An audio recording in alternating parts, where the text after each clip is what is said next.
It's the hardest thing I'll ever have to do.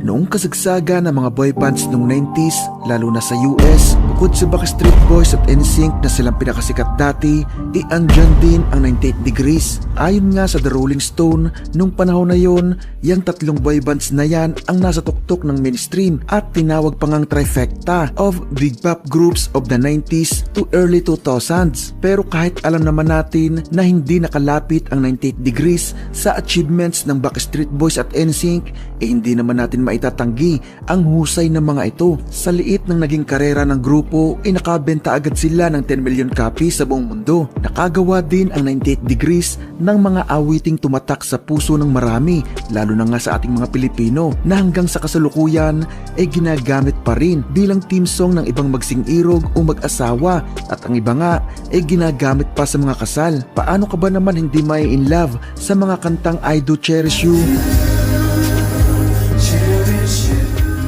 My Everything, Because of You, The Hardest Thing,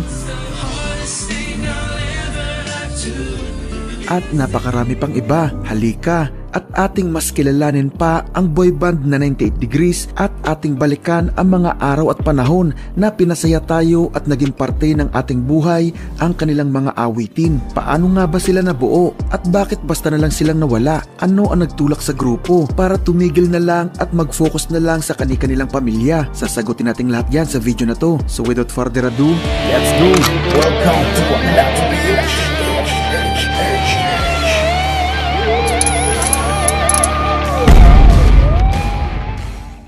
Kalimitan, ang mga boy bands ay nabuo sa pamamagitan ng matinding auditions, pero naiiba sa kanila ang paksa natin ngayon na 98 Degrees dahil sila mismo ang nagbuo ng sarili nilang grupo. Simulan natin ang kwento kay Jeff Timmons na tumigil sa kanyang pag-aaral para mag-focus sa pagbabanda. Nagtungo ito at ang kanyang grupo sa Los Angeles, California sa pagbabaka sakali na makahanap ng record label, pero nagresulta ito sa pagkapigo at pagkakawatak-watak agad ng banda. Ang natira lang sa kanyang mga kasama ay si Jonathan Lipman na sa kagustuhang magpatuloy ay iminungkahin nito kay Jeff na tawagan si Nick Lachey na kasama niya dati sa School for Creative and Performing Arts sa Cincinnati, Ohio. Kalaunan ay pumayag si Nick at niyaya naman ito ang isa pa niyang kaklase sa SCPA na si Justin Jeffrey, at dahil sa school background nila hindi na nakapagtataka na nagtataglay ang bagong grupo na ito nang bukod sa talento sa pag-awit ay may kakayahan din silang magsulat at mag-produce ng sariling mga kanta. Pero dahil nga hindi sila katulad ng ibang boy bands tulad ng Backstreet Boys at NSYNC na hawak na makoneksyong producers at managers kaya madaling nakahanap ng record label, dumaan muna ang 98 Degrees sa pagpasok sa iba't ibang trabaho tulad ng pagiging club security officers at delivery boys ng mga take-out na pagkain. Pero sa mga libreng oras ay patuloy naman ang mga ito sa paghasa ng kanilang harmony at chemistry. Madalas din ang mga itong mag-auditions at ma-reject sa iba't ibang recording company. Dumating ang oportunidad sa grupo nung makapasok at makapag-perform ang mga ito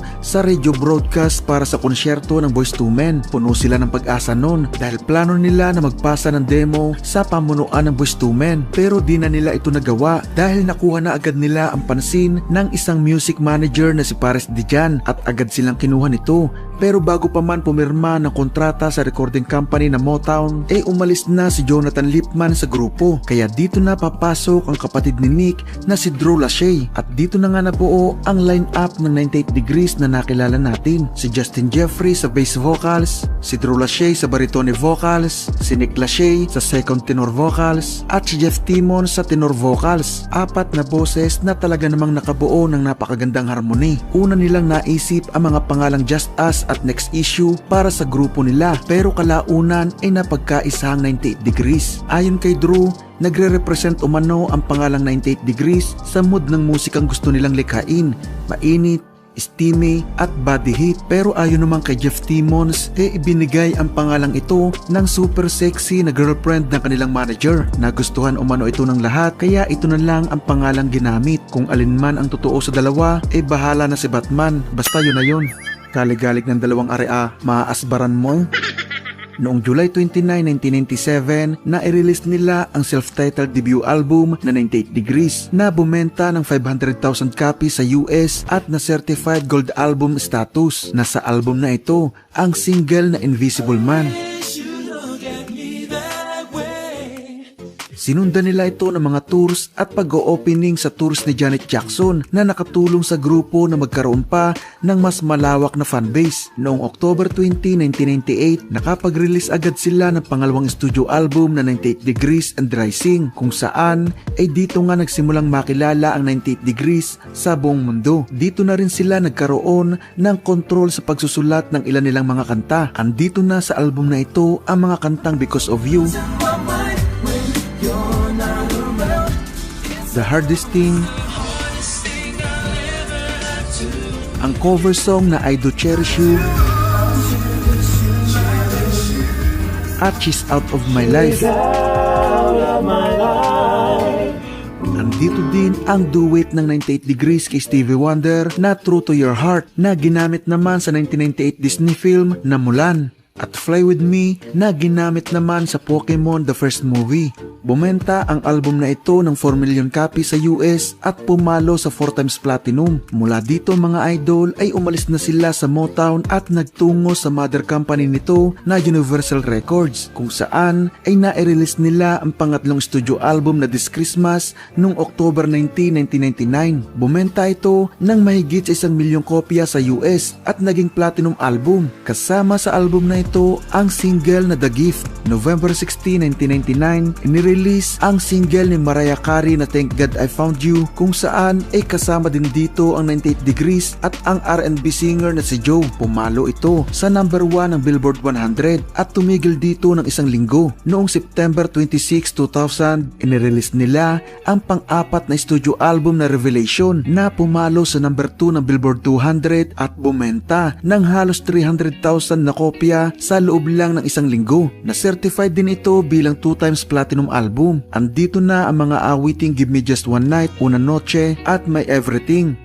Alam nyo ba mga idol, kahit sobrang ganda ng chemistry ng 98 Degrees sa musika, hindi naman sila laging nagkakasundo-sundo sa ibang bagay, which is normal lang siguro sa mga binatilyo na nasa 20s pa nila ang mga edad. Tapos, nasa sikat na grupo pa sila na walang professional na team sa paligid. Ibang-iba talaga sila sa ibang boy bands mga idol. Pasan talaga nilang lahat, kaya halos punong-puno sila ng stress nung panahon na yon. Ayon kay Jeff Timmons, maganda umano ang naging takbo ng kanilang karera, pero hindi umano sila naging masaya dahil nga sa pressure at stress nila noon. Noong 2001, nagsimula nang tumigil ang grupo sa kahit anong mga projects na nauwi sa pag-aanunsyo ng hiatus o pahinga noong 2003. Isang pahinga na inakala natin na natuluyan na ng pagkabuwag ang banda dahil inabot ng mahigit sa 1 dekada bago sila bumalik sa eksena. Ayon kay Jeff Timmons, bukod sa pressure, malaki umano ang naging dahilan ng pagpapahinga nila nung maganap ang atake ng mga terorista sa World Trade Center noong 11 ng Setyembre 2001. Ayon sa kanya,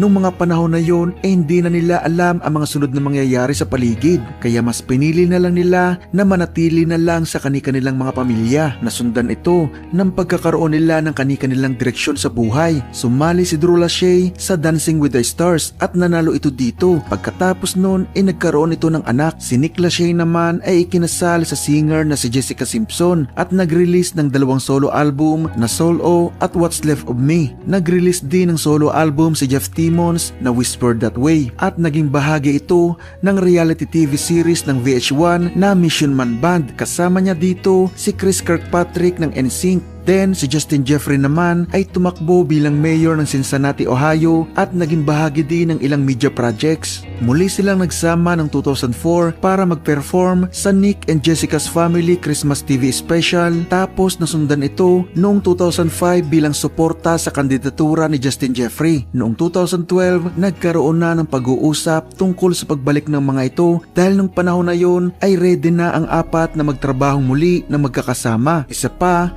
nung taong 2012 medyo nakakabalik na umano ang pop music sa mainstream. Noong 2013 tuluyan ng bumalik ang 98 Degrees eksena nung mag-release ang mga ito ng album makalipas ang 13 taong pahinga. Ito ay ang 2.0 na panglima nilang studio album at naging available noong May 7, 2013. Pumalo lang ito sa pang 65 ng Billboard 200. Naglalaman ito mga idol ng acoustic version ng Because of You at Invisible Man bilang bonus sa album. Naging bahagi din ang 98 Degrees sa package tour kasama ang New Kids on the Block at Boyz II Men na nagsimula noong May 28, 2013. Noong 2016, nagsagawa din sila ng sarili nilang tour na nung huling beses nilang ginawa ito mga idol ay 15 taon na ang lumipas. Tinawag nila itong May 2K Tour at sinuportahan sila dito ng O-Town, Dream at ni Ryan Cabrera. Noong October 13, 2017, inirelease nila ang pang-anim at panghuli nilang album so far na Let It Snow. Ito ay bahagi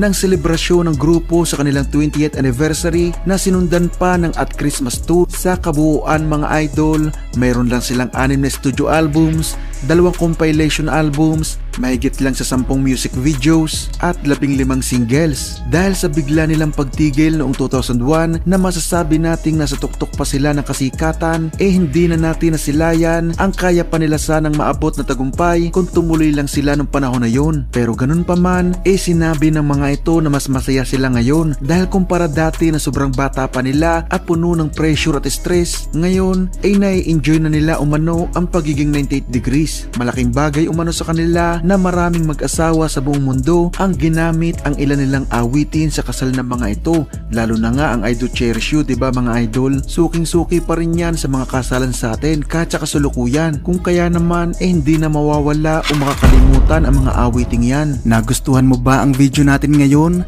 Kung oo, ay huwag mong kakalimutang mag-subscribe at i-click ang notification bell para lagi kang updated sa mga bagong kwento na tatalakay sa mga paborito mong banda. Pakilike na rin itong video bilang suporta sa ating channel. Maraming salamat sa inyong panonood.